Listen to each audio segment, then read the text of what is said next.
যদি বনি আদমের জন্য একটা বিরাট স্তূপ হতো, বিরাট পাহাড়ের সমান যদি মাল হতো, স্বর্ণ মুদ্রা যত, টাকা পয়সা দুনিয়া যত, হীরা মুক্তা যদি হতো, লাবতাগা ইলাইহি সানিয়া, তাহলে সে দ্বিতীয় আরেকটা কমছে চাইতো। অন্য হাদিসে আছে লাউ কানা লিআবনি বানি আদামা ওয়াদিয়া মিন যাহাব, স্বর্ণের যদি একটি কি হতো, পাহাড় হতো, তাহলে আরেকটি পাহাড় চাইতো।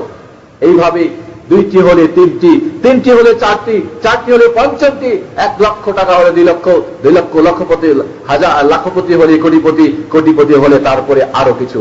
এই যে মানুষের আশা, আল্লাহ রাব্বুল আলামিন বলছেন ওয়ালা ইয়ামলাউ জাওফা ইবনে আদম ইল্লা তুরাব। বনি আদমের পেট, বনি আদমের মুখ, বনি আদমের আশা, বনি আদমের এই দুনিয়ার মহজাল একটি জিনিসে ছিন্ন করতে পারে, সেটি হলো তার মাটি। কোথায়? যখন আপনার আজকে তো আপনি ঘর সাজাবের জন্য মাশাআল্লাহ কত সুন্দর সুন্দর সৌদি দেশে তো দেখতেই পাচ্ছেন যে ঘরের ভিতরেই না বাইরেও কত কত কত প্রকার কারুকার্য শুরু হয়েছে। কিন্তু আপনার সেই 3.5 হাত মাটির ঘরের খবর কি আপনি ভুলে গিয়েছেন? সেই 3.5 হাত মাটির ঘর কি আপনি সাজিয়েছেন? সেখানে কি সুন্দরভাবে ঘুমানোর জন্য বালিশ একটি তৈরি করেছেন? সেখানের জন্য বিছানা একটি তৈরি করেছেন? সেখানে এয়ার কন্ডিশন সেট করার জন্য কি কিছু কাজ করেছেন? যে অন্ধকারে আপনার কেউ সাথী থাকবে না, একমাত্র আপনার সৎ আমল, একমাত্র আপনার ভালো কাজেই আপনাকে সেখানে সহযোগিতা করবে। বন্ধুগণ, আজকাল এই জন্যে আপনার সেই আলহাকুমুত তাকাতুর হাত্তা যুরতুল মাকাবির, শুধু চাই, আরো চাই, আরো চাই। আল্লাহ বলছেন মানুষকে তাকাতুর, বেশি বেশি চাওয়া, এতে মানুষকে হালাক করেছে। হাত্তা যুরতুল মাকাবির, কবরে যাওয়া পর্যন্ত শুধু চাই। এই দুনিয়ার স্বাদ ভোগ করতে চাই, মরার আগেও এক ঢোক কি করে শরবত খেয়েও এই দুনিয়া থেকে যেতে চাই।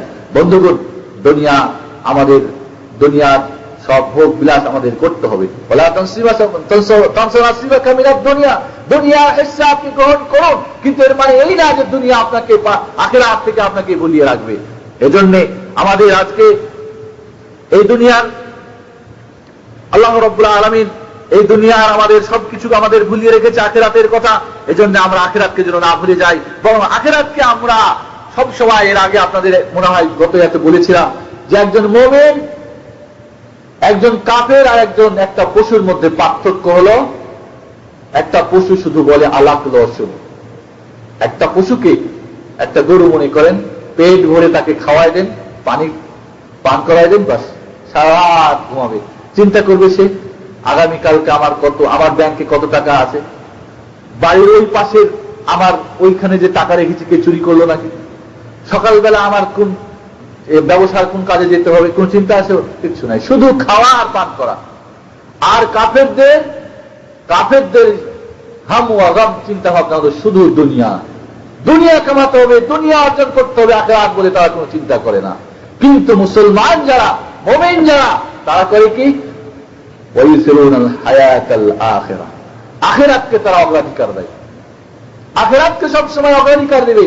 দুনিয়ার যা যতটুকু তার জন্য রয়েছে হালাল কঠিন কাম করবে, উপার্জন করবে, দুনিয়ার ভোগ বিলাসে কি করবে? ভোগ করবে। কিন্তু এর মানে সে আখিরাতকে নষ্ট করে না, আখিরাতকে সবসময় ঠিক রেখে তারপরে সে কি করবে? সামনের দিকে সে অগ্রসর হবে।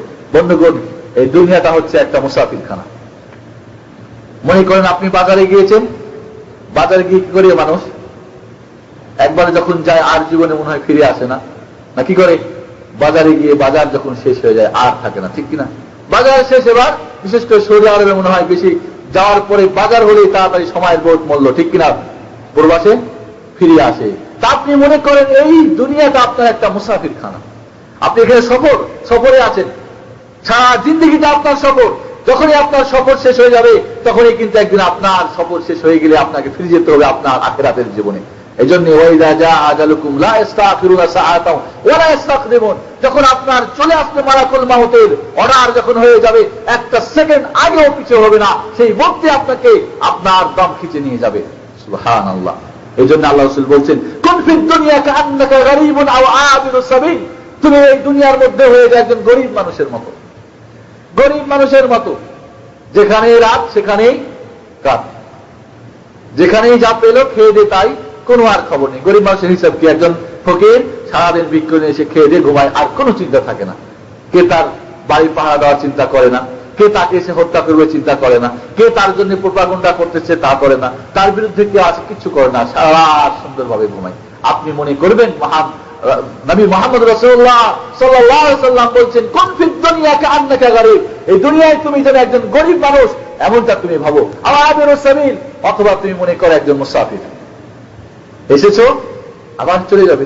একটা হোটেলে আপনি উঠেন, যখন আপনার কাজ শেষ হয়ে গেল, কন্ট্রাক্ট শেষ হয়ে গেল, এরপরে কি আপনাকে থাকতে দিবে? না।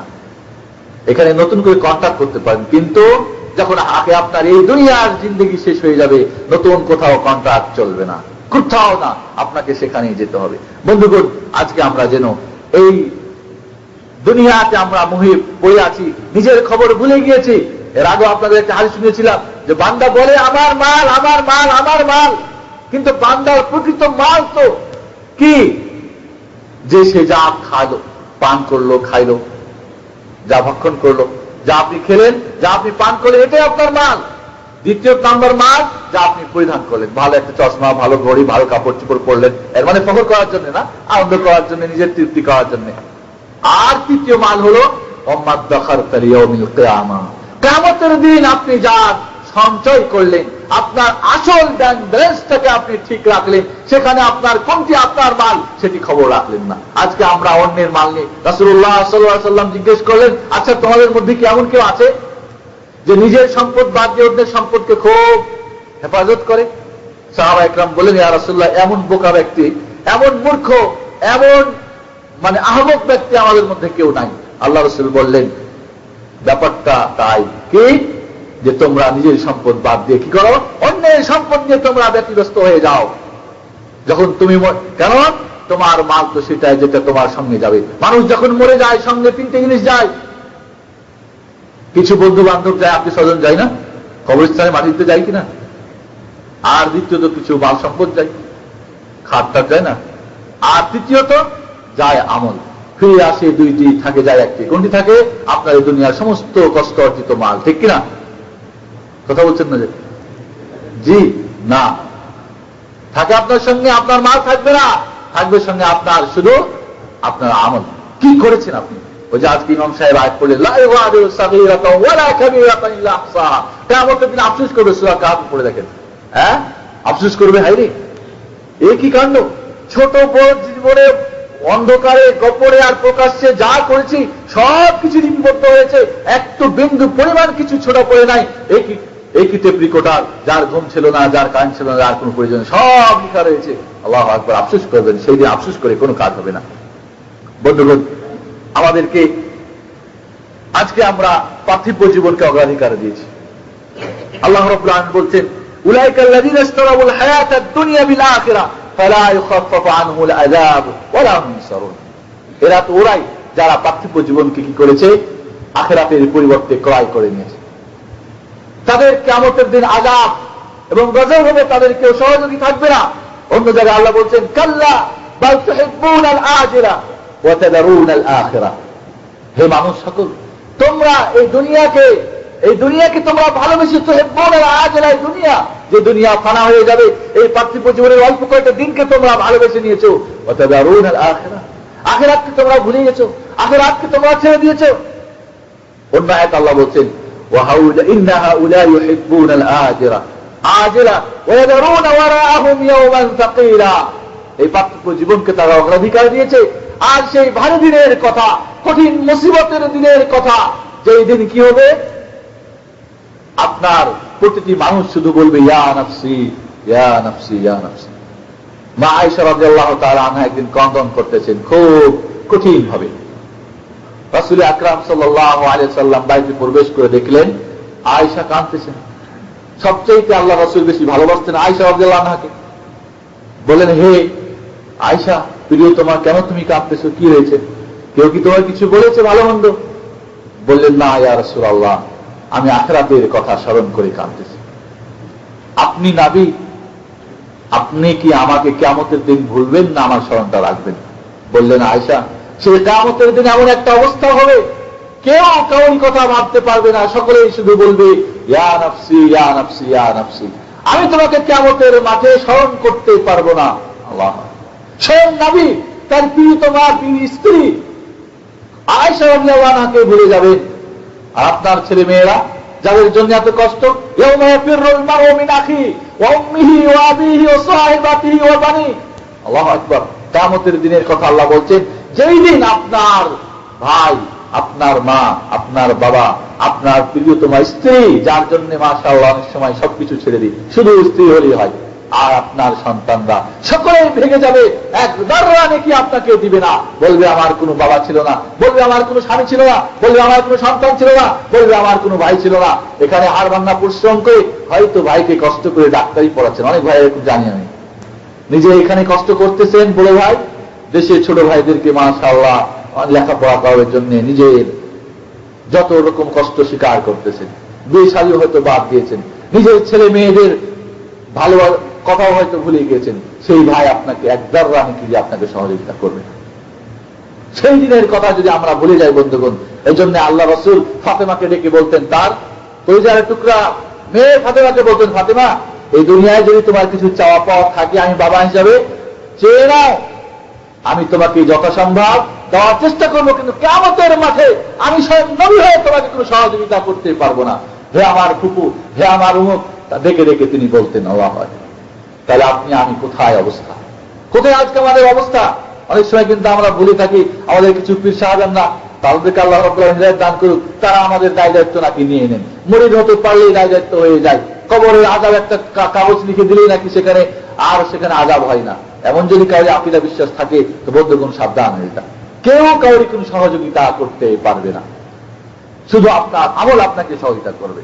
এই জন্য মনে রাখতে হবে, বাল তুসিরুনাল হায়াতাদ দুনিয়া ওয়াল আখিরাতু খায়রুন। আমরা তো পার্থিব জীবনকে অগ্রাধিকার দিই, কিন্তু মনে রাখতে হবে যে আমাদের আখিরাতের জীবনে হচ্ছে কি আমাদের জন্য কল্যাণময়, ভালো। আল মাল ওয়াল বানুনা জিনাতুল হায়াতিদ দুনিয়া ওয়াল বাকিয়াতুস সালিহাতু খায়রুন ইনদা রাব্বিকা তাওয়াবান ওয়া খায়রুন আমালা। সম্পদ, ছেলে মেয়ে, এটা পার্থিব জীবনের সৌন্দর্য।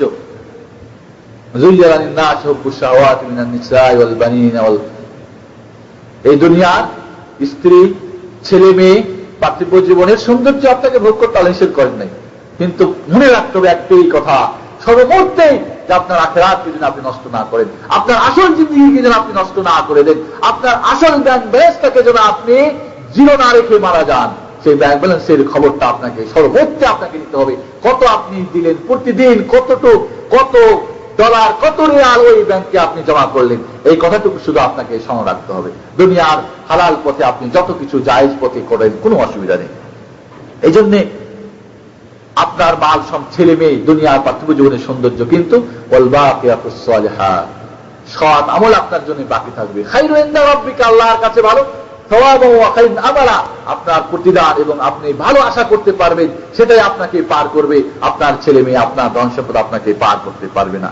এই জন্য বন্ধুগণ, ফাআম্মা মান তাগা ওয়া আতাল হায়াতাদ দুনিয়া ফাইন্নাল জাহিমা হিয়াল মাওয়া।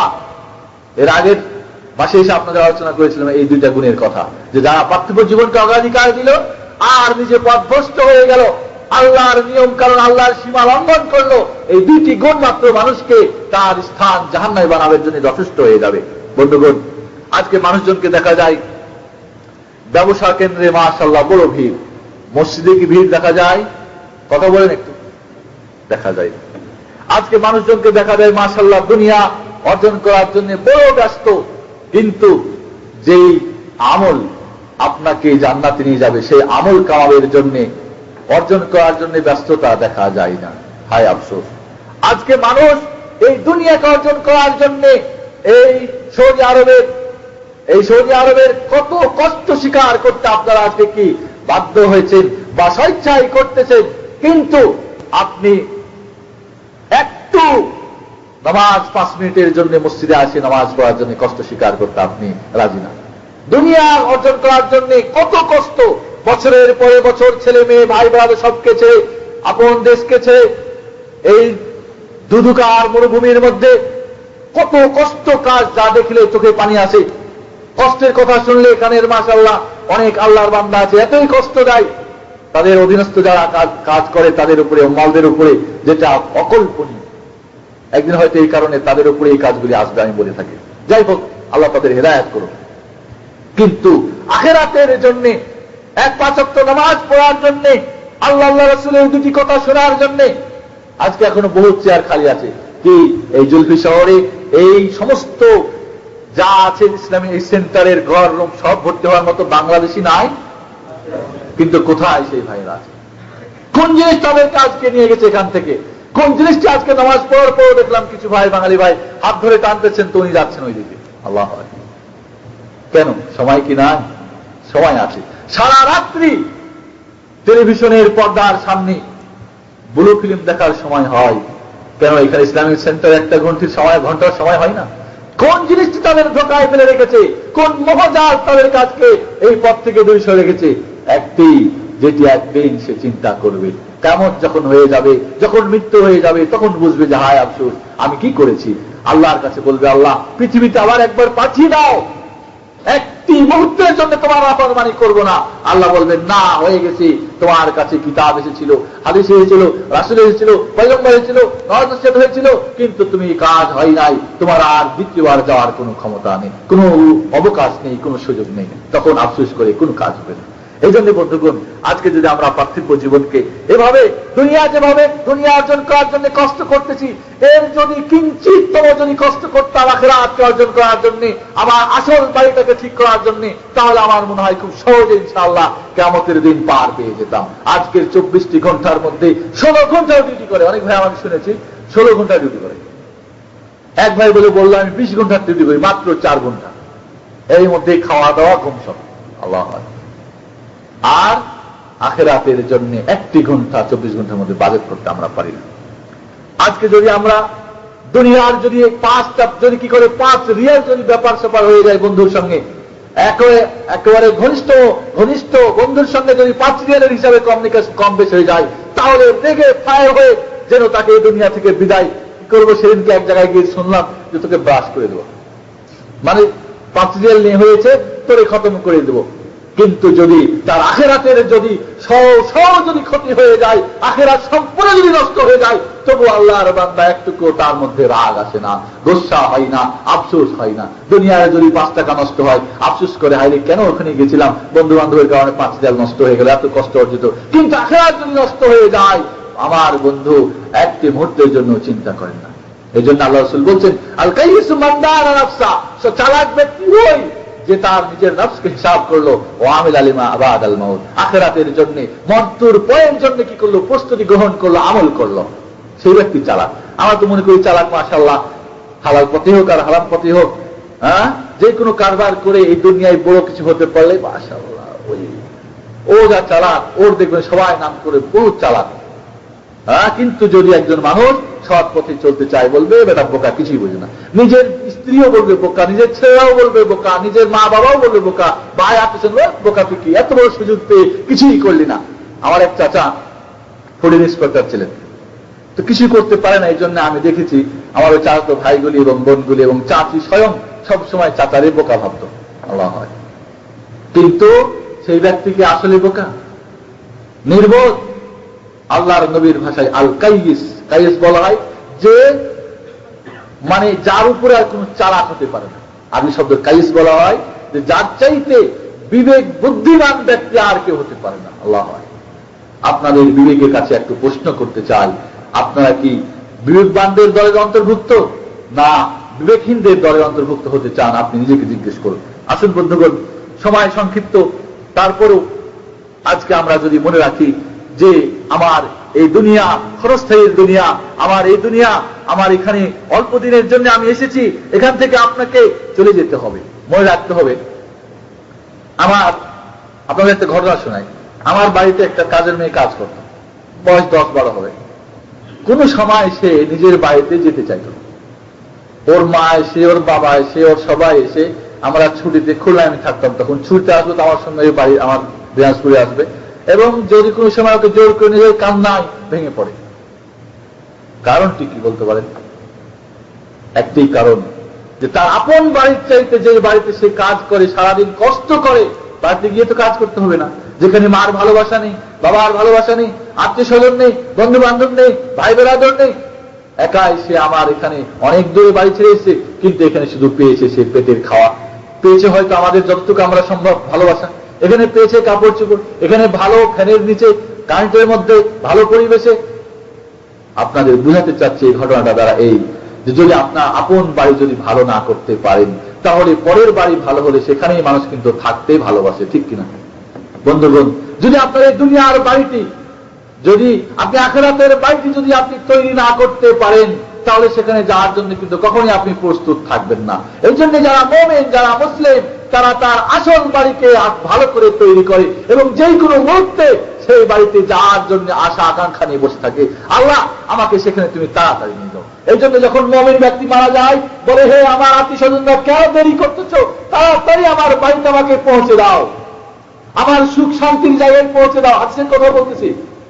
আর যে বদকার, যে খারাপ, সে বলে আমাকে তোমরা নিয়ে যেও না, ওই আমার খারাপ বাড়িতে আমাকে পৌঁছে দিও না, কবর আমাকে পৌঁছে না, সেখানে দুঃখ আছে, কষ্ট আছে, আমি এখানেই টের পাচ্ছি, খবরদার তোমরা আমাকে এখানে কিছু করো, আমাকে দেরি করো, আমাকে নিয়ে যেও না। কিন্তু নেককার ব্যক্তি যেহেতু তার আসল বাড়িকে সুন্দর করে মেরামত করেছে, এয়ার কন্ডিশন সেট করে রেখেছে, সেখানে স্বর্ণ মুদ্রা দিয়ে তৈরি করেছে, দিয়ে সেখানে সুখ শান্তির কথা সে জানে, সে মৃত্যুর পরে বলে আমাকে সেখানে তাড়াতাড়ি উপস্থিত করে দাও। আল্লাহ হয়। এই জন্য বন্ধুগণ, যদি আপনার আসল বাড়ি আপনি তৈরি করেন ভালো করে, আপনার যদি বাংলাদেশের বাড়িটি যদি সুন্দর হয়ে যায়, সৌদি আরবের বাড়ি ছেড়ে আপনি অবশ্যই যাওয়ার জন্য চেষ্টা করবেন। কিন্তু বাড়ি যদি তৈরি না করতে পারেন, সারাদিনই কষ্টই করবেন। এই জন্য আসুন বাড়িটিকে একটু তৈরি করি ভালো করে, সেখানে যাওয়ার জন্য আর তাহলে কোনো ভয়ভীতি থাকবে না, সেখানে আর কোনো কষ্ট যেহেতু ব্যাপার হবে না। এই জন্য আপনাকে মনে রাখতে হবে, এই পৃথিবীতে যত গরিব এই দুনিয়া ছেড়েছে, যত বড় লোক, কারণের শুধু ভান্ডারে আপনার কি বলে স্টোর রুমের চাবির বোঝা 10টা উট বইত। হ্যাঁ, আল্লাহ রাব্বুল আলামিন সেই ঘটনা সূরা কাসাসের মধ্যে নিয়ে এসেছেন, যখন কারণকে তার আত্মীয় স্বজনরা বললো, কারণ তুমি এরকম ভাবে ফখর করো না, আল্লাহ রাব্বুল আলামিন তোমার সঙ্গে ভালো ব্যবহার করেছে, আল্লাহর সঙ্গে তুমি ভালো ব্যবহার করো। হ্যাঁ, তুমি দুনিয়ার কথা ভুলে যেও না, কিন্তু আল্লাহর সঙ্গে ভালো ব্যবহার করো, এটা আল্লাহ তোমাকে দান করেছে। কারণ কি বলল? ইন্নামা উতীতুহু আলা ইলমিন ইনদি, আমার চিন্তা ভাবনা, আমার লেখাপড়া, বিজনেস নিয়ে সারা জিন্দেগি লেখাপড়া করলাম, আর বিজনেস করে এত টাকা পয়সা আমি কামাইছি, অর্জন করেছি, এটা কে কোথায় আল্লাহ আবার দিল? এটা আমি বিশ্বাস করি না। মহান রব্বুল আলামিন কি করলো? কারণকে এবং তার সম্পদ সবকিছুকে মাটির নিচে ধ্বংস করে দিল। সুবহানাল্লাহ। সকালবেলা যারা আগে আপনি বলতো, এরে যদি কারণের মতো আমরা হতাম, সকালবেলা যখন দেখলো কারণের দুরবস্থা, তার সমস্ত সম্পদ আর কোথাও কিচ্ছু নেই, সব ধ্বংস হয়ে গেল, সকলে এবার বলে, হায়রে আল্লাহ খুব ভালো করেছো, আল্লাহ আমাদের সম্পদ না দিয়ে, মাল না দিয়ে কারণের মতো ধ্বংস হতে আমরা চাই না, তুমি যাই দিয়েছো তাই আমরা শুকর করি, তারই শুকরিয়া করি, তোমার প্রশংসা করি, আল্লাহ কারণের মতো আমরা হতে চাই না। আল্লাহ ইয়াবসুতুর রিজকা লিমান ইয়াশাউ মিন ইবাদিহি ওয়া ইয়াকদিরু লাহু, আল্লাহ রাব্বুল আলামিন যাকে চান তাকে রিজিক দান করেন, আর যাকে না চান তার রিজিক টেনে ধরেন। আপনি মনে রাখবেন, ইন্নামা আমওয়ালুকুম আওলাদুকুম ফিতনা, আপনার সম্পদ, আপনার ছেলে মেয়ে, আপনার স্ত্রী, পরিবার, পরিজন আপনার জন্য পরীক্ষায়। দুনিয়ায় আপনি কোন পথে তাদেরকে নিয়ে যাচ্ছেন, ভালো পথে না খারাপ পথে, আল্লাহর পথে না জাহান্নামের পথে, আপনার ভালোর জন্য না অন্যের ভালোর জন্য। আসুন বন্ধুগণ, আমরা এই দুনিয়ায় অল্প দিনের জন্য এসেছি, এই দুনিয়াকে যেন আমরা না ভুলে যাই। একটা ঘটনা শুনে আপনাদেরকে আমি শেষ করব। রাসূলুল্লাহ সাল্লাল্লাহু আলাইহি সাল্লামের কাছে সাআলাবা বিন হাতিব, একজন সাহাবী রাদিয়াল্লাহু আনহু, সাহাবী আল্লাহ রাসূলের কাছে এসে বললেন, ইয়া রাসূলুল্লাহ, আপনি আমার জন্য দোয়া করুন, আমার জন্য আমি অনেক সম্পদের জন্য আমি মালিক হই। বললেন, দেখো সাআলাবা, তোমার অল্প আছে, এটি শুকরিয়া করো, বেশি হলে হয়তো তুমি আর আল্লাহর হক আদা করতে পারবে না। বললেন, না ইয়া রাসূলুল্লাহ, আমার জন্য আপনি দোয়া করেন। সংক্ষেপে বলছি, বিরাট ঘটনা। যাই হোক, আল্লাহ রাসূল দোয়া করলেন তার বরকতের জন্য। সে একটি ছাগল কিনলো, এটাকে লালন পালন করলো। হাদিসে আছে যে ফানামাত কামা ইয়ানমা আদ-দুদ, যেভাবে কীট বাড়ে, একটা দেখবেন মাকড়সা কতগুলি বাচ্চা দেয় জানেন? কয়েক লক্ষ নাকি বাচ্চা দেয়। একটা পোকা দেখবেন তার কতগুলি পোকা, তো বলছে যে কামা নামাদ দুধ, মানে ইয়ানমাদ দুধ, মানে পোকা পাকড় যেভাবে বাড়তে থাকে একটা থেকে অনেকগুলি, এভাবে ছাগলের বাচ্চা ছাগল এইভাবে বাড়তেই থাকলো। কি হলো? ছিল শহরের মধ্যে জায়গা হয় না, শহর ছেড়ে চলে গেল দূরে। আগে 5 ওয়াক্ত নামাজ কোথায় পড়তো? নবী মুহাম্মদ রাসূলুল্লাহ সাল্লাল্লাহু আলাইহি ওয়াসাল্লামের সঙ্গে পড়তেন। এবার কি হলো? মাল নিয়ে ব্যস্ত, শুধু আসে জোহর আর আসর, বাকি নামাজের খবর নেই। আরো বেড়ে গেল, আরো দূরে চলে গেল, কারণ এখন অনেক বিরাট এরিয়ার প্রয়োজন। ছাগলের পাল, গরুর পাল, এর পাল, দুম্বার পাল, অনেক টাকা পয়সা। কি করলো শেষ পর্যন্ত? জুমার নামাজ শুধু আল্লাহ রসুলের সঙ্গে এসে পড়ে, বাকি নামাজের আর বাড়িতে পড়ে খবর নেই। শেষ পর্যন্ত কি হলো? আরো মাল বাড়তেই থাকলো, যেহেতু রাসূলের বরকতের দোয়া, ঠিক কিনা? এরপরে কি হলো? জুমার নামাজ বাদ। এরপরে আয়াত নাযিল হয়ে গেল, ও খুদ মিন আমওয়ালিহিম সাদাকাতান তুতাহিরুহুম। আল্লাহ রাব্বুল আলামিন বললেন, খুদ মিন আমওয়ালিহিম সাদাকা। এবার কি হলো? যাকাত ফরজ হয়ে গেল। আল্লাহর রাসূল সাল্লাল্লাহু আলাইহি ওয়াসাল্লাম 2 জন সাহাবীকে পাঠিয়ে দিলেন ওই সাহাবার কাছে এবং সুলাইম গোত্রের একজন ব্যক্তি সুলাইমের কাছে, যে যাও তাদের 2 জনের কাছ থেকে এবং একটা কিতাব, মানে আল্লাহ রসুল একটা ফরমান লিখে পাঠিয়ে দিলেন যে সদকা তোমরা দাও, যাকাত। গেল 2 সাহাবী, যাওয়ার পরে সাহাবার কাছে প্রথম, যেহেতু সবচেয়ে বড় লোক, ঠিক কিনা? এখন সাহাবা বলল, দেখে এটা তো কর ধার্য করেছে, বলছেন না আল্লাহ রাব্বুল আলামিন যে যাকাত আল্লাহর হক, মালের হক আলাদা করে, সেটা কি করলো? জিজিয়া মনে করলো, কর মনে করলো। বলে ঠিক আছে, তোমরা এদিক ওদিক থেকে আদা করে আসো, আমারটা পরে আমি একটু হিসাব নিকাশ করে দেখি। যাই হলো, অন্যের সব আদা করে ওই সুলাইম ব্যক্তির কাছে, গোত্রের যে ব্যক্তির কাছে, বানি সুলাইমের সেই ব্যক্তি, তার যত সুন্দর সুন্দর ও ছাগল, যত সুন্দর সব ভালোগুলিকে দিয়ে দিল। ওই 2 সাহাবী, আল্লাহ রসুলের 2 সাহাবী বললেন, এটা কি করছো? এটা তো না যে আমরা ভালোগুলি নেবো। না, আমি ভালোটা দিয়ে আত্মতৃপ্তি পাই, আমি এর মধ্যে শান্তি পাই, আল্লাহ রাব্বুল আলামিনের অর্ডার পালন করে আমার শান্তি পাই। সব শেষে সাহাবার কাছে যখন ফিরে গেলেন, বলে দেখি তোমাদের অর্ডারটা। অর্ডার দেখে বলল, না, এটা একটা কর ধার্য, এটা জুলুম, এটা আমি দিতে পারি, পরে আমি চিন্তা ভাবনা করবো। যাই হোক, ফিরে আসলেন 2 সাহাবী, আল্লাহ রসুলের কাছে এসে বললেন এই ঘটনা। আয়াত নাযিল হয়ে গেল, ওয়ামিনহুম মান আহাদাল্লাহ আলাইহি আতানা মিন ফাদলিহি লানাসাদদাকান্না। তোমাদের মধ্যে এমন কিছু মানুষ আছে আল্লাহর সঙ্গে ইকরার করে, আহাদ করে, ওয়াদা করে যে আল্লাহ যদি আমাকে অর্থ সম্পদ দাও তাহলে আমি কি করব? তোমার পথে খরচ করব। আহা শহরে একটা সবচেয়ে মানে কঠিন অবস্থায় একটা ছেলে, যুবক, বয়স অল্প, কত হবে? 25 হয়তো হবে। মানে তার কষ্টের শেষ নেই। সৌদি আরব এসেছে, একটা মানত করেছিল যে যদি সৌদি আরবে আমি টাকা পয়সা ইনকাম করতে পারি 10,000 টাকা আমি মসজিদে দান করে দেব। বেচারা তার নিয়ত অনুযায়ী 10,000 টাকা দেশে পাঠিয়েছে, কিন্তু তার আত্মীয় স্বজনরা সেই টাকা দিয়ে অন্য কিছু করেছে।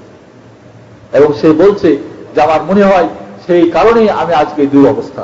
আমি বললাম, প্রথম তুমি কাজ করে 10,000 যখনই হবে তখনই তুমি দেশে পাঠিয়ে দেবে। তারা ওয়াদা করেছে আল্লাহর সঙ্গে।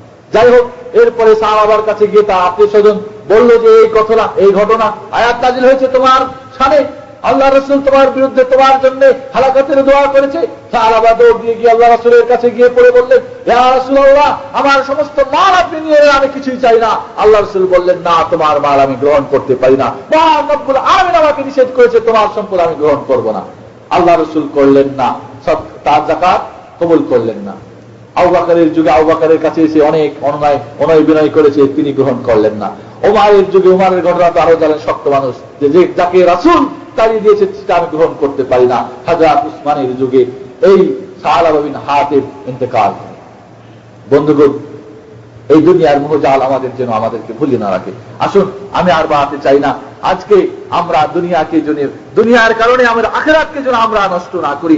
আসুন, আখিরাতের কথা আমরা ভুলে না যাই। আল্লাহ রাব্বুল আলামিন আমাদের এই, আল্লাহ রাসূল বলছেন যে আমি তোমাদের উপরে ভয় করি না যে তোমরা ফকির হয়ে যাবে, তোমরা খাওয়া পাবে না, মিসকিন হয়ে যাবে, বরং আমি ভয় করি তোমাদের দুনিয়ার সমস্ত দুনিয়ার জৌলস তোমাদের কাছে চলে আসবে, তারপরে তোমরা দুনিয়া নিয়ে ব্যতিব্যস্ত হয়ে যাবে। ফাতানাফাসুহা, দুনিয়া কামানোর জন্য, দুনিয়া অর্জন করার জন্য একে অপরের প্রতিযোগিতায় নেমে যাবে এবং তোমরা আখিরাতকে ভুলে যাবে।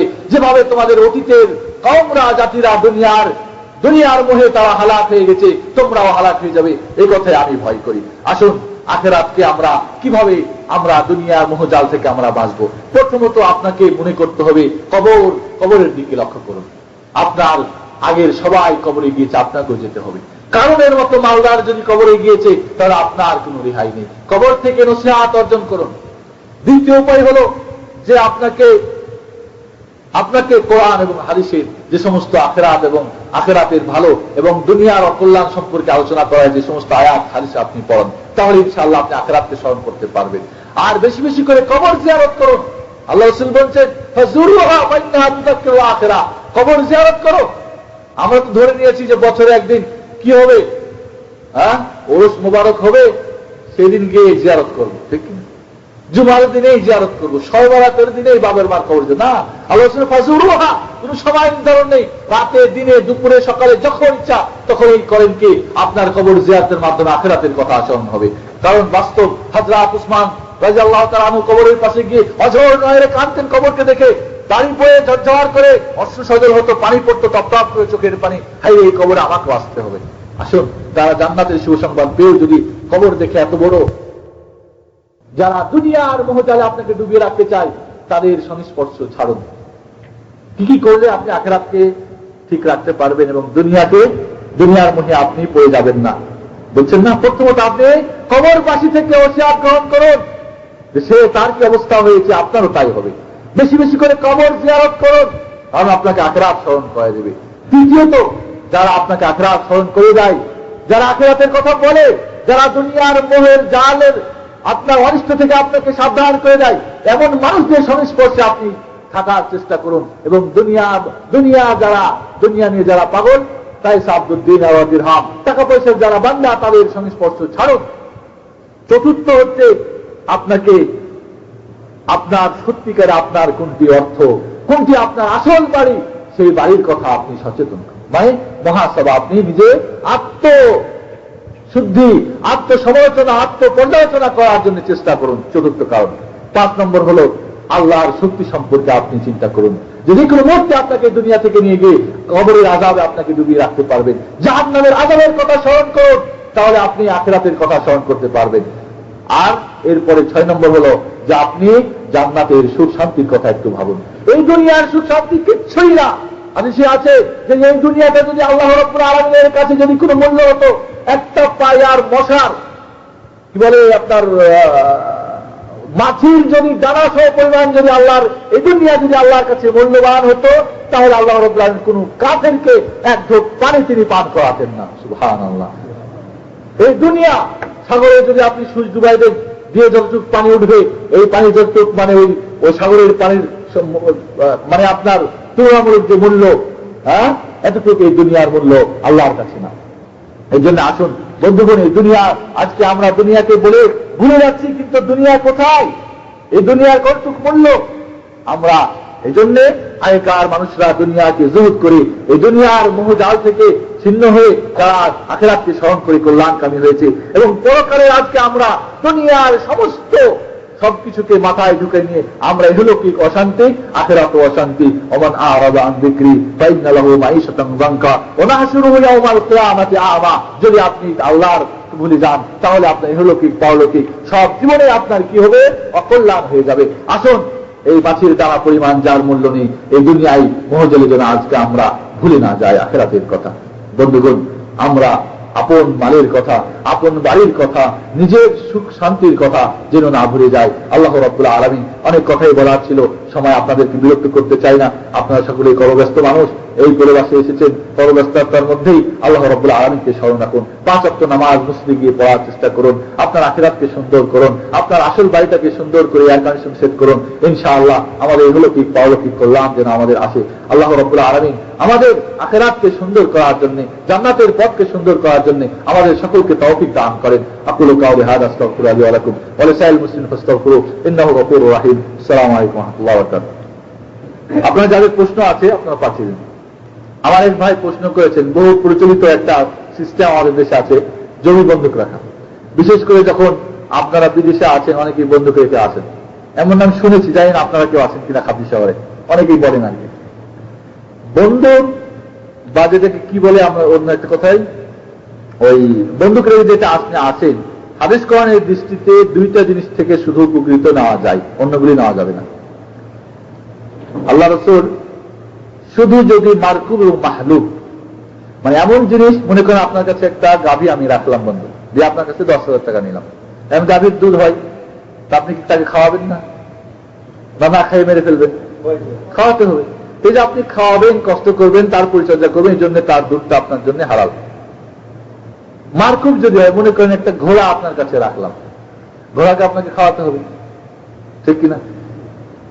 এখন এর পরিচর্যার জন্য আপনি ঘোড়াকে যতটুকু তার পিছনে আপনি খরচ করবেন, ওই পরিমাণ আপনি আল্লাহ বান্দা ইমানকে আপনার মন্ত্রকে জিজ্ঞেস করবেন, ওই পরিমাণ ওই ঘোড়ার পিছে আপনি এদিক ওদিক চড়ে ঘুরতে পারবেন।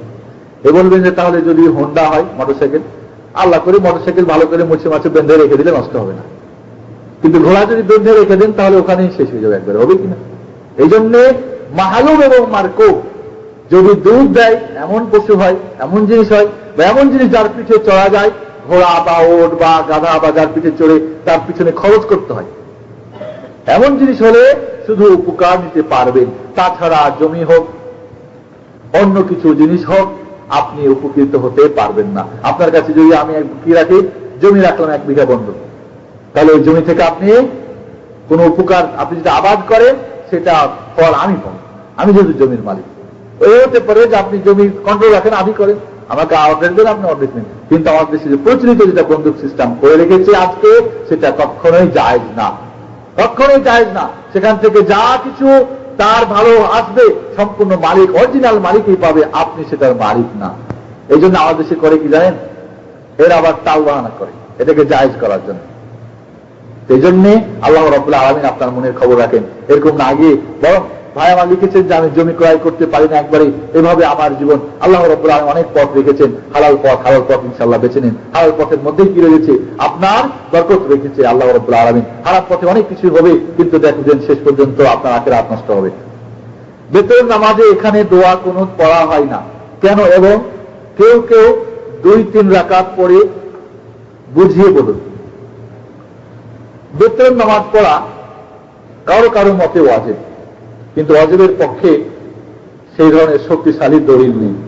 এই জন্যই বেতনের নামাজ 7 জন সাহাবী আল্লাহ রাসূলের কাছ থেকে বর্ণনা করেছেন। কয়জন সাহাবী? 7 জন। তার মধ্যে একজন মাত্র সাহাবী উবাই ইবনে কাব, একজন মাত্র সাহাবী আল্লাহ রাসূল দোয়া কুনুত পড়েছেন, এটা বর্ণনা করেছেন। 6 জন শুধু বেতনের নামাজ পড়েছেন। একজন সাহাবী বর্ণনা করতে গিয়ে বলছেন যে আমি রাসূলকে কুনুত পড়তে দেখেছি। কি বোঝা গেল? একটু চিন্তা করেন যে আল্লাহ রাসূল যদি সব সময় কুনুত পড়তেন, তাহলে এই 7 জন সাহাবী বর্ণনা করার সময় বলতেন যে তিনি বেতনের নামাজ এবং কুনুত করেছেন, তাহলে বোঝা গেল কোন সময় তিনি করেছিলেন। এর মানে উত্তম বা সুন্নতের আসল দিকটা হলো এই যে মাঝে মাঝে কুনুত করাটাই হলো উত্তম। তবে কোন ভাই যদি সবসময় করেন, নিষেধ নেই, বুঝেছেন? নিষেধ নেই, কিন্তু ওয়াজিব করে দেওয়ার যে দলিল, এই জন্যে হানাফি মাযহাবের খুব যোগ্য আলেম হেদায়েত শরীফের যিনি ব্যাখ্যাকার সারা লিখেছেন ইবনুল হুমাম ফাতুল কাদিরে বলছেন যে হানাফি মাযহাবে যে বেতরকে ওয়াজিব করে দেওয়া হয়, তার পক্ষে যে দলিল, সেই দলিল ওয়াজিব করার মতো দলিল নয়, বরং সেই দলিল দুর্বল। এই জন্যে এখানে কে কোথায় পড়লো না, আপনি যদি পড়তে চান পড়েন, আল্লাহ করে, অসুবিধা নেই। এটা ওয়াজিব না, সুন্নত। কেউ যদি পড়ে আলহামদুলিল্লাহ, কেউ পড়ে না, সেজন্য আপনি বাড়াবাড়ি করবেন না ইনশাআল্লাহ। এর মধ্যে সহজ পথ আমরা অবলম্বন করবো ইনশাআল্লাহ। হাফ প্যান্ট ও টোপ পরে নামাজ পড়া জায়েজ আছে কিনা, মনে রাখতে হবে যে আপনার নিজের হাঁটু থেকে নিয়ে পুরুষদের যেটা হাঁটু এবং নাভি পর্যন্ত, এটা হলো আসল আওরাত। নামাজের সময় অবশ্যই আপনাকে গায়ে কাপড় দিতে হবে। এখন কথা হচ্ছে হাফ প্যান্ট যদি হয় আর তার উপরে টোপ থাকে, তো জাস্ট আমরা যেরকম লুঙ্গি পরি যেরকম আমরা লুঙ্গি নিচে আর কিছু পরি না, তো শুধু টোপ পরেও তো নামাজ হবে। এখন কথা হলো এই যে যদি তার আওরাত জাহের হয়ে যায়, আওরাত বুঝেন তো, তার লজ্জাস্থান, তো মানে যে পড়েছে এবং তার উপর টোপ পড়েছে তারপরে বোঝা যায়, তাহলে তার ঠিক হবে না, কারণ একটা এখানে কি হবে, যে জন্য পড়া সেটাই যদি বোঝা যায়, তাহলে তা আপনারা বুঝতেই পারছেন, আপনারা নিজেই জিজ্ঞেস করুন। এজন্য যদি সেটা অসুবিধা না হয়, নামাজ হবে ইনশাআল্লাহ, অসুবিধা নাই।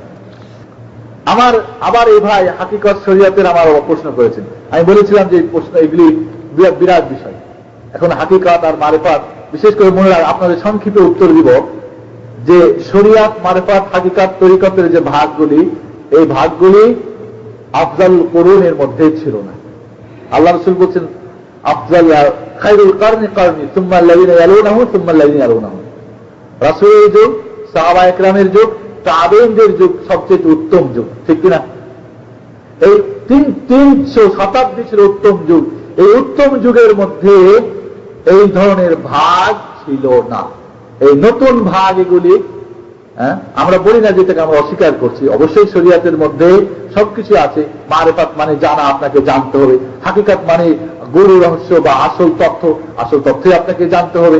মারেফাত, শরিয়াত মানে শরিয়াত, কোরআন হাদিস দিয়ে শরিয়াত জানতে হবে। কিন্তু এভাবে ভাগ করে নিজস্ব একটা উদ্দেশ্যে যারা ভাগ করেছে, নিজস্ব উদ্দেশ্য, কিন্তু বাতিনি গ্রুপ যারা, সুফি গ্রুপ যারা, হাকিকাতের গ্রুপ যারা, মারেফাতের গ্রুপ যারা, তারা কিন্তু কি করে, কালবে নাকি মারেফাত হয়। এটা হাদিস কোরআনে খোঁজ করে তোমরা পাবে না। তাহলে কি আল্লাহ রাসূলের উপরে তোহমাত দেওয়া হবে না? আল্লাহ রাব্বুল আলামিন তার নবীকে পাঠিয়েছিলেন এই দুনিয়ার এবং আখিরাতের ভালো এবং মন্দ সব বর্ণনা করার জন্য। সাহাবী বলছেন যে এমন কোন ভালো পথ নাই যেটা রাসূল আমাদের বর্ণনা করেন নাই, এমন কোন অকল্যাণের পথ নাই যেটা রাসূল সাল্লাল্লাহু আলাইহি ওয়াসাল্লাম আমাদেরকে সেটা থেকে সতর্ক করে যান নাই। এমনকি পাখি কেন আকাশে উড়ে সেটাও আমাদের শিখিয়েছেন। এমনকি রাসূল সাল্লাল্লাহু আলাইহি ওয়াসাল্লাম কিভাবে পায়খানা পেশাবে বসতে হয়, বাথরুমে গিয়ে সেটাও শিখিয়েছেন। এখন যদি আমরা বলি যে এগুলি কোরআন হাদিসে নাই, তাহলে কি রাসূল তার শরীয়তের খেয়ানত করে যান নাই, এটাই প্রমাণ হবে না? বলেন নাউযুবিল্লাহ। এই জন্য যদি ভালো উদ্দেশ্যে এটাকে ভাগ যারা করে আলহামদুলিল্লাহ, কিন্তু নিজস্ব উদ্দেশ্যে আমাদেরকে বলবে এরা আহলে জাহের, এরা হাদিস কোরআন বুঝে না। আমরাই বুঝি হাজ মানে কাবা ঘরে গিয়ে ঘোরাঘুরি না, আবার হাজের অর্থ অন্য। নামাজ মানে 5 ওয়াক্ত নামাজে যাওয়া, হাজির হওয়া, জামাতে পড়া না, বরং এর অর্থ অন্য, ইত্যাদি ইত্যাদি। এ ধরনের যারা শরিয়াত এবং তরিকাত মারিফাত নিয়ে যারা ভ্রান্ত পথে যারা অগ্রসর হয়েছে, তাদের জন্য এই অর্থগুলি ঠিক না। কিন্তু অরিজিনালি মারিফাত হাকিকাত অবশ্যই শরিয়াতের মধ্যে আছে, শরিয়াত আছে, কিন্তু আসলে নিজস্ব কিছু বিশেষ উদ্দেশ্যে যারা এগুলিকে তৈরি করেছে, এই নতুন যেগুলি অর্থ যারা নিয়েছে, তাদেরকে বলবো ভাই ছেড়ে দেন।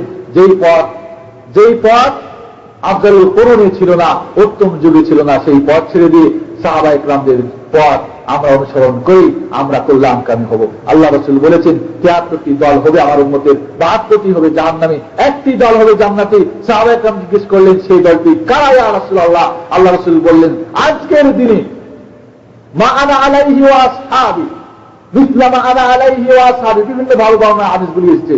আজকের দিনে হুবহু যেভাবে আমি এবং সাহাবায়ে কেরাম যেই পথের পথিক, যেই মানহাজে আছি, যেই সিলেবাসে আছি, যেভাবে নামাজ পড়ি, যেভাবে রোজা রাখি, যেভাবে হাজের অর্থ বুঝি, যেভাবে অর্থ বুঝি, হাদিসের অর্থ বুঝি, সেইভাবে যারা থাকবে কিয়ামত পর্যন্ত একটি দল, তারাই হবে জান্নাতি, আর বাকি ৭২টি হবে জাহান্নামী। আমি জানি না শরিয়াত মারফতের বেড়াজালি পড়ে এই অর্থ করতে গিয়ে অন্য পথের যেন কোনো আমার মুসলিম ভাই যেন না হয়। দোয়া করবো যদি চলে যায় তারা যেন ফিরে আসতে পারে। এই জন্য এই অর্থগুলি নিয়ে আমরা বেশি ব্যতিব্যস্ত হব না। যদি আবু বকর এই সমস্ত অর্থ না জেনে, সমস্ত ভাগ না জেনে যদি জান্নাতের সুসংবাদ পাই, আপনি কেন সেটা নিয়ে ব্যস্ত হয়েছেন? ইমাম আবু হানিফা রাহমাতুল্লাহ আলাইহি, ইমাম শাফি, ইমাম মালিক, আহমদ বিন হাম্বল রাহিমাহুল্লাহ জামিয়া, তারা যদি হয়, আপনি কেন অন্য এত অর্থ নিয়ে ব্যস্ত হয়ে গেলেন? আসুন আমরা আসল পথ ধরে, রাসূলের পথ ধরে, সাহাবায়ে কেরামদের পথ ধরে, তাবেঈন ইমামদের পথ ধরে আমরা কল্যাণের পথে যাই, আখিরাতকে সুন্দর করি। আরেকটা প্রশ্ন আছে, দেখা যায় এখানে একটি কাফনের কথা বলা হয়েছে, যে সাপ পেছনে একটা কাফনে, আপনারা দেখেছেন হয়তো, দেখেছেন কিনা মাইয়েতের কথা। এই ঘটনাটা সম্পূর্ণ মিথ্যা। আমরা মদিনায় টেলিফোন করেছিলাম, মদিনা আমাদের ছাত্র ভাইরা আছে, আল্লাহ করে মদিনা বিশ্ববিদ্যালয় আলহামদুলিল্লাহ আমার প্রায় 40-50 জন ছাত্র আমার পড়ে, তাদেরকে আমি টেলিফোন করেছি, ওখানে সাহেবদেরকে জিজ্ঞেস করেছি, এবং শেষ পর্যন্ত সৌদি আরবের সবচেয়ে জন্য বড় ফাকি এবং বড় মুফতি বর্তমানে তিনি কাসিমে থাকেন, তার ফতোয়া আমাদের ইসলামিক সেন্টারে ফ্যাক্সের মাধ্যমে পাঠিয়েছেন, যেটা সম্পূর্ণ ভিত্তিহীন, এর কোনো ঘটনা নাই। এরা এক শ্রেণীর মানুষকে ভয়ভীতি দেখাবার জন্য। কোরআন হাদিসে কি ভয়ভীতির যথেষ্ট নাই? এইভাবে নতুন করে মিথ্যা মানুষকে এভাবে করার কোন প্রয়োজন নেই। আর যে শায়েখ মক্কার যে শাইখের কথা বলছে, তাকে টেলিফোন করে জানিয়েছি, তিনি বলেছেন যে এরকম জর্ডানে ঘটে চলে এসে তার কোনো প্রমাণ নেই, সেখানেও আমরা টেলিফোন করেছি। আর বিশেষ করে আরেকটা আছে আবু আহমদের কথা আপনারা জানান নাই আমাকে, যখন তখন যে মদিনা শরীফের খাদেম স্বপ্ন দেখে হ্যাঁ, এত হাজার লোক মরেছে, সবাই জাহান্নামী ইত্যাদি ইত্যাদি, এটাও সম্পূর্ণ মিথ্যা এবং জাল। এগুলি নিয়ে আপনারা ভ্রান্ত পড়বেন না। আসুন এই সমস্ত কাগজপত্রে এটা যে ছাপিয়ে দিবে তার ৮০,০০০ টাকা লাভ হয়েছে, যে এটাকে অপমান করেছে তার মৃত্যু হয়েছে, নিয়ে আসুন আমার সামনে, বিসমিল্লাহ ছিঁড়ে রাসূল আল্লাহর নাম ছিঁড়ে দিয়ে তাকে আমি পা দিয়ে দড়ি দিব, কিচ্ছু হবে না ইনশাআল্লাহ। কেউ মরে নাই, কেউ কাউরি লাভ হয় নাই। ধোঁকাবাজি, মিথ্যাবাজি, এই ধরনের একটা গ্রুপ আছে বাঙালিদের মধ্যে, বিভিন্ন ভাষাভাষী যারা একই ছড়িয়ে থাকে, এটি সম্পূর্ণ ভিত্তিহীন, এর কোনো প্রমাণ নেই। আসসালামু আলাইকুম ওয়া রাহমাতুল্লাহ। আবার আপনাদেরকে ইনশাআল্লাহ এরপরে মাস আসতেছি, কি মাস? রজব, শাবান, ইনশাআল্লাহ প্রথম দিকে আপনাদের আসবো এবং প্রোগ্রাম সূচি আমি দিয়ে যাব। কখন আমার আসার প্রতি 2 মাস পর পর, মানে 1 মাস মধ্যখানে, এরপরে আর কি আমার প্রোগ্রাম। আপনাদেরকে আবারও আমার পক্ষ থেকে, ইসলামিক সেন্টারের পক্ষ থেকে অশেষ ধন্যবাদ জানিয়ে, যারা এই ইসলামিক সেন্টারে এই মাহফিলকে অনুষ্ঠিত করার জন্য সার্বিকভাবে চেষ্টা করেছেন, শ্রম দিয়েছেন, বুদ্ধি দিয়েছেন, আল্লাহ রাব্বুল আলামিন অর্থ ব্যয় করেছেন। আল্লাহ রাব্বুল আলামিন তাদের সেই অর্থকে, কষ্টকে কবুল করে নেন। আল্লাহ রাব্বুল আলামিন আমাদের এখানের আশাকে আল্লাহ রাব্বুল আলামিন কবুল করে নেন। আল্লাহ রাব্বুল আলামিন ইহলোকিক পারলৌকিক রব্বানা আতিনা ফিদ দুনিয়া হাসানা ওয়া ফিল আখিরাতি হাসানা ওয়া কিনা আযাবান নার। আল্লাহুম্মা ইগফির লানা ওয়া লিআবাইনা ওয়া লিউম্মাহাতিনা ولإخواننا ولأزواجنا ولذرياتنا ولجميع المؤمنين والمؤمنات والمسلمين والمسلمات الأحياء منهم والأموات يا أرحم الراحمين. السلام عليكم ورحمة الله وبركاته.